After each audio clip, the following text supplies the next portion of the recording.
ముందుగా మన వీడియోలు ఫాలో అవుతున్న వాళ్ళందరికీ, మన సొసైటీలో ఉన్న సోదరీమణులందరికీ కూడా ధన్యవాదాలు చెప్పుకుంటున్నా. ఎందుకనంటే శివాజీ గారి గురించి పెట్టిన వీడియోకి ప్రతి ఒక్కరూ కూడా శివాజీ గారికి ఓటు వేశారు. శివాజీ గారు చెప్పింది 100% కరెక్ట్ అని చెప్పేసి మాట్లాడారు. చాలా సంతోషం అనిపించింది. ఎందుకనంటే మన సొసైటీ ఎంత మంచిని కోరుకుంటుంది. దీన్ని బట్టి ఏమర్థమైంది అని అంటే మన సొసైటీలో ఇంకా ఇంత మంచి వాళ్ళు ఉన్నారు. మన సొసైటీ ఎప్పుడు కూడా చెడిపోకూడదు. భారతదేశం అని అనగానే సాంప్రదాయాలకి, పద్ధతులకి, ఆచారాలకి పెట్టింది పేరు అని నేను నా కామెంట్లు చూసిన తర్వాత చాలా బాగా అర్థమైంది. శివాజీ గారు మాట్లాడిన వేరే ఛానల్స్లో వీడియోల కింద కూడా మంచి కామెంట్లు పెట్టారు. సొసైటీలో మార్పు రావాలని అంటే అప్పుడప్పుడు ఇలాంటి కౌంటర్లు ఖచ్చితంగా ఇవ్వాల్సిందే. నిన్న శివాజీ గారు మళ్ళీ ఒక ప్రెస్ మీట్ పెట్టి దీని గురించి అంతా చక్కగా వివరణ ఇచ్చారు.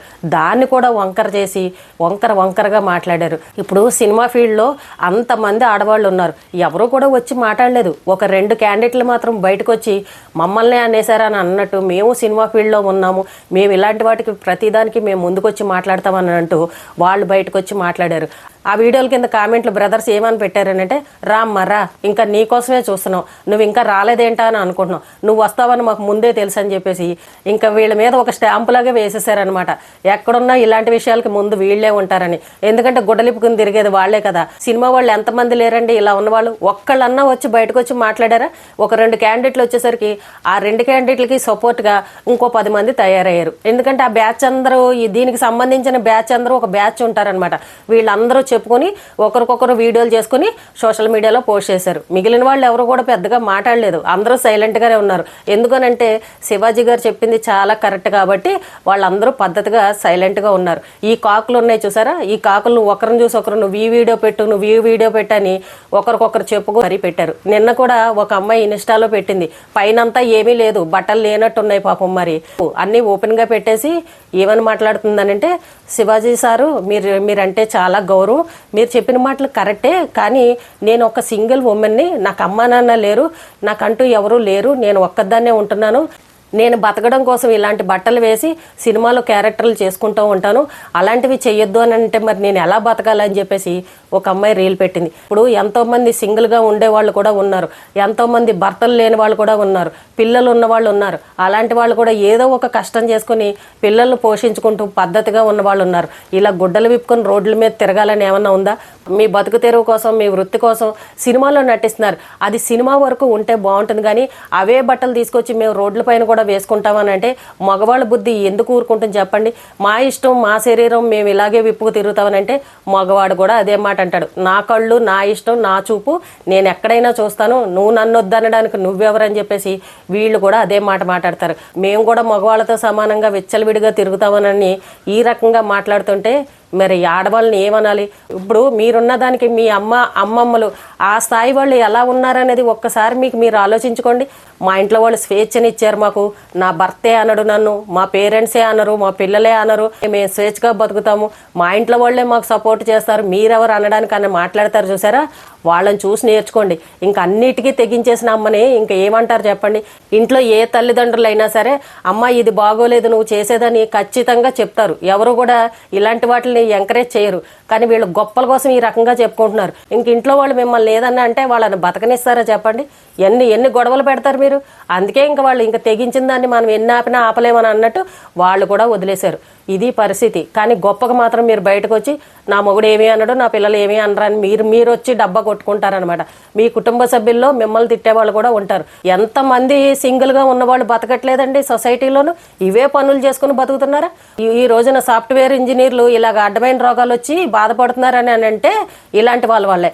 అక్కడ వీకెండ్ వచ్చింది అని అంటే ఇలాంటి గుడ్డలు వేసుకుని మగవాళ్ళ కంటే ముందు వీళ్ళే సిగరెట్లు కాలుస్తూ ఉంటారు ఆ పబ్బుల ముందర. అక్కడ చూడాలి, ఆ పబ్బుల ముందరకు వెళ్తే అర్ధరాత్రి పూట చక్కగా ఎంతమంది ఆడపిల్లలు కనబడతారో అంతమంది కనబడతారనమాట. ఏదన్నా అంటే మాకు స్వేచ్ఛ, ఆ ఇష్టం, మా ఇష్టం వచ్చినట్టు తిరుగుతామని మాట్లాడుతున్నారు. కుటుంబాల్లో పద్ధతిగా ఉండాల్సిన వాళ్ళు ఇలాంటి వాళ్ళ దగ్గరికి వెళ్ళి వాళ్ళ జీవితాలని నాశనం చేసుకుంటున్నారు. ఆ బట్టలు వేసుకోవడం వల్లే కదండి బయట మగవాళ్ళు ఓ అని రెచ్చిపోయి పోకిరిగాళ్ళు అందరూ వెనకాల పడుతున్నారు. మనం పద్ధతిగా ఉంటే మన జోలికి ఎవరు వస్తారు చెప్పండి? పెళ్ళైన వాళ్ళకి, పెళ్లి కాని వాళ్ళకి బయటకు వెళ్ళామనుకోండి ఎంత తేడాగా చూస్తారు మగవాళ్ళు. అక్కడికే కూడా పెళ్ళైన వాళ్ళు ఒక రెస్పెక్ట్ ఇచ్చి పెళ్ళైన అమ్మాయి అని చెప్పేసి ఆ అమ్మాయి జోలికి ఎవరు రారు. అదే పెళ్లి కాని అమ్మాయి ఉందని అంటే ఏదో ఒక జోకో కామెడీయో లేదంటే ఏదో ఒక డైలాగో ఇలాంటివి వేయడానికి కూడా కుర్రాళ్ళు వెనకాడరు అనమాట. చూడండి, మనకు పెళ్ళయింది అని అనగానే ఓ మెళ్ళో ఒక మంగళసూత్రాలు, కాలికి చుట్టులు, ఇలా బొట్టు, ఇవన్నీ చూసి గుర్తుపడతారు. ఎందుకంటే అవి మన సాంప్రదాయబద్ధంగా మన ఎన్నో తరతరాలుగా ఆచారంగా వస్తున్న వాటికి ఒక రెస్పెక్ట్, ఒక గౌరవం అనేది ఉంది. ఇలాంటి మోడర్న్ డ్రెస్సులు వేసుకుని అన్ని కనబడేలాగా చేస్తుంటే వాళ్ళ వెనకాల ఈ కుర్ర గ్యాంగ్ అందరూ పడతారు. ఇప్పుడు ఈ 10 మంది ఉన్న గ్యాంగ్ ఎవరైతే ఉన్నారో ఇప్పుడు కొత్తగా వచ్చి మనకు పాఠాలు నేర్పిస్తున్నారు అనమాట.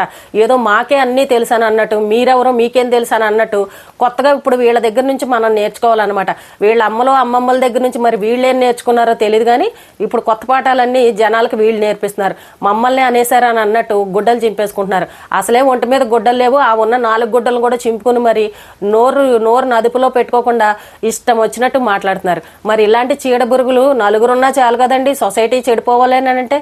కానీ వాళ్ళు మాత్రం ఎవరు ఏమీ అనకూడదు. పెళ్ళయ్యి పిల్లలు ఉన్న వాళ్ళు కూడా పిల్లలు ఏమనుకుంటారో, పిల్లలు రేపొద్దున చెడిపోతారన్న ఆలోచన కూడా లేకుండా స్వేచ్ఛ కావాలని చెప్పేసి ఈ రకంగా మాట్లాడుతున్నారని అంటే చాలా విచిత్రంగా అనిపిస్తుంది. రేపొద్దున అదే పిల్లలు అమ్మ నీ గురించి ఇలా నలుగురు నా ఫ్రెండ్స్ ఇలా అంటున్నారమ్మా, ఏంటమ్మా పరిస్థితి అని ఆ పిల్లలు అడిగారు అనుకోండి, మరి వాళ్ళు ఏం సమాధానం చెప్తారో. లేదు అని అంటే అనుకోనివరా, నువ్వేం పట్టించుకోగానే అంటారో. వాళ్ళ పిల్లలు చెడు మార్గంలోకి వెళ్ళిపోయినా ఇంకా ఏదైనా సరే అమ్మను బట్టే పిల్లలు నేర్చుకుంటారు. ఇంకంతే, వాళ్ళ దారి అంతే అనుకుని వదిలేస్తారు. అలా ఉందన్నమాట పరిస్థితి.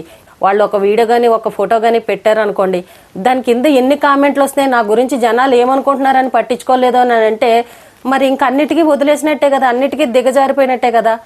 సుహాసిని గారు కానీ, భానుప్రియ, జయసుధ, జయప్రద గారు, రాధిక గారు, వీళ్ళందరినీ చూసుకుంటే ఎంత పద్ధతిగా సాంప్రదాయంగా ఉన్నారండి. వాళ్ళు సినిమాల్లో నటించారు, కానీ బయటకు వచ్చినప్పుడు మాత్రం చక్కగా చీరలు కట్టుకుని అందంగా పద్ధతిగా ఉంటారు. మీరు కూడా అలాగే తగులాడండి. సినిమాల్లో ఏమేడ్చినా బయటకు వచ్చినప్పుడు పద్ధతిగా ఉండండి అమ్మా అని చెప్తుంటే అది కూడా తప్పుగా మాట్లాడుతున్నారు. దానికి తోడు ఈ ఇన్స్టా ఏదైతే వచ్చిందో ఎవరికి నచ్చిన రీల్స్ని వాళ్ళు పెట్టేస్తున్నారు. ఫాలోవర్స్ పెరగాలన్న ఆలోచనతోటి లేదంటే అది పెట్టేస్తున్నారు. అసలు ఆ యాప్ని తీసేస్తే గానీ దరిద్రం పోదు. ఆ ఇన్స్టా అనేది ఎన్ని అనర్థాలకు కారణమవుతుందని అంటే అంత దరిద్రంగా తయారైంది. ఇలాంటి వాళ్ళు కూడా దాంట్లోనే ఇలాంటి ఎక్స్పోజింగ్ చూపించి గుడ్డలు లేకుండా వీడియోలు పెట్టేసి డబ్బు సంపాదించుకుంటున్నారు. వేళ ఒక హీరో వచ్చి ఆడవాళ్ళు పద్ధతిగా ఉండండి అమ్మా అని అంటే ఇన్ని మాటలు మాట్లాడుతున్నారే, మరి ఇన్స్టాలో అన్ని జరుగుతున్నాయి, ఎవరు బయటకు వచ్చి మాట్లాడరే? అవి కనిపించవు మీ కళ్ళకి. వీళ్ళు ఏం చేసినా సొసైటీకి ఎంత నష్టం కలిగించినా సరే ఎవ్వరు కూడా ప్రశ్నించకూడదు అనమాట. మేము ఇలాగే ఉంటాం, మీరు కళ్ళు మూసుకోండి, నచ్చితే చూడండి లేకపోతే లేదని అన్నట్టు మొత్తం దిగజారిపోయారనమాట. అంటే మీరే కెలుక్కుంటున్నారు అనమాట. నన్నే అనేసారని గుమ్మడికాయల దొంగల్లాగా కెలుక్కుని బయటకు వచ్చి ఈ రోజున మాట్లాడుతున్నారు. మేమేదో గెలిచామని మీరు అనుకుంటున్నారు, కానీ ఆయన సారీ చెప్పినా కూడా ఆయన లెవెల్ ఎక్కడా కూడా తగ్గలేదు. ఆయన్ని ఇప్పుడు ఈ రోజున జనాలు ఎక్కడికో తీసుకువెళ్ళి కూర్చోబెట్టారు. మీరెక్కడున్నారు? మీరు కిందే ఉన్నారు. మీ వెనకాల డప్పు కొట్టేవాళ్ళు ఆ 10 మంది తప్ప ఇంకెవ్వరూ లేరు. శివాజీ గారికి ఈ రోజున 95% తల్లిదండ్రులే కావచ్చు, పిల్లలే కావచ్చు, గౌరవంగా సాంప్రదాయంగా బతికే వాళ్ళు ప్రతి ఒక్కరు కూడా, ఆడపిల్లలు ఉన్న తల్లిదండ్రులు ప్రతి ఒక్కరు కూడా ఈ రోజున శివాజీ గారికే ఓటు వేశారు. శివాజీ గారు చెప్పిందే 1000% కరెక్ట్ అని ఈ రోజున మాట్లాడుతున్నారు. కావాలని కెలుక్కుని మరీ తిట్టించుకోవడం అని అంటే ఇదే అన్నమాట. అందరిలాగానే మీరు సైలెంట్గా ఉన్నారనుకో ఎవరు మిమ్మల్ని అనేవాళ్ళు కాదు. మీరు ఇలా బయటకు వచ్చి మాట్లాడడం వల్ల ఎప్పుడు తిట్టే జనాలే ఇంకో 4 ఎక్కువ తిట్టారు మిమ్మల్ని. ఇంకా మీ స్థాయి ఏమన్నా పెరిగిందా తగ్గిందా? ప్రతి ఇంట్లోనూ ఆడపిల్లలు ఉన్నారు, వాళ్ళ పరిస్థితి ఏంటి? పొద్దున్న మిమ్మల్ని చూసి వాళ్ళు ఏమంటారంటే మాకు స్వేచ్ఛ కావాలని తల్లిదండ్రులను ఎదిరించి ఏం చేయడానికైనా సరే రెడీ అయిపోతున్నారు. మాలాగే మీరు కూడా బతకండి, మీకు కూడా స్వేచ్ఛ కావాలని మీరు ఇలాంటి మెసేజ్లు ఇచ్చారనుకో సొసైటీ మొఖాల మీద అని ఉమ్మేస్తారు. ఇంకా మనలో ఎంతమంది మంచి వాళ్ళు ఉన్నారో, మన పద్ధతుల్ని సాంప్రదాయాలని కోరుకునే వాళ్ళు ఎంతమంది ఉన్నారో మీకు వచ్చే కామెంట్లు చూసుకుంటే మీరు చేసేది తప్పో రైటో అనేది మీకే అర్థమైపోతుంది. ఈ కౌంటర్ వీడియోలు ఇచ్చి ఏదో మేము గొప్పవాళ్ళం అయిపోతామని అనుకుంటారు, కానీ అందరూ మొహాల మీద అని ఉమ్మోస్తున్నారు. మీరు సినిమాల రీత్యా ఏ బట్టలు వేసుకున్నా సరే బయట జనాల్లో తిరిగినప్పుడు మాత్రం ఒక పద్ధతి, ఒక సాంప్రదాయాలని పాటించండి. మిమ్మల్ని చూసి 4 చెడిపోయేలాగా ఉండకూడదు. మీరు బయటకు వెళ్ళినప్పుడు 4 పోకిరిగాళ్ళు వచ్చి మీ మీద పడే పరిస్థితి తెచ్చుకోకూడదు. పద్ధతి అనేది నేర్చుకోండి. మీకు తెలియకపోతే మీ ఇంట్లో మీ అమ్మమ్మల దగ్గర అడిగి నేర్చుకుని చక్కగా గౌరవప్రదంగా, సాంప్రదాయప్రదంగా ఆడవాళ్ళు ఎలా ఉండాలో అనేది తెలుసుకొని కొంచెం అలా మసులుకోండి. ఈ రోజున మిమ్మల్ని ఎంత నెగిటివ్గా మాట్లాడుతున్నారని అంటే మీలో ఏం తప్పు ఉందనేది కూడా ఒకసారి అర్థం చేసుకోండి. 4 గోడల మధ్య జరగాల్సినవి అవన్నీ మేము రోడ్డు మీదకి వచ్చి చేస్తామని అంటే ఎవరు ఊరుకుంటారు?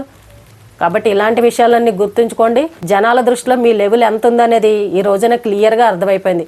కాబట్టి ఇక్కడతోటి ఆపేసి మీ పనులు మీరు చేసుకోండి. ముందు మీరు గౌరవప్రదంగా బతికారు అనుకోండి, మిమ్మల్ని చూసి రేపొద్దున మీ పిల్లలు కూడా మీ బాటలోనే నడుస్తారు. మరి వాళ్ళ భవిష్యత్తు బాగుండాలని అంటే ముందు మీరు కరెక్ట్గా ఉండాలి.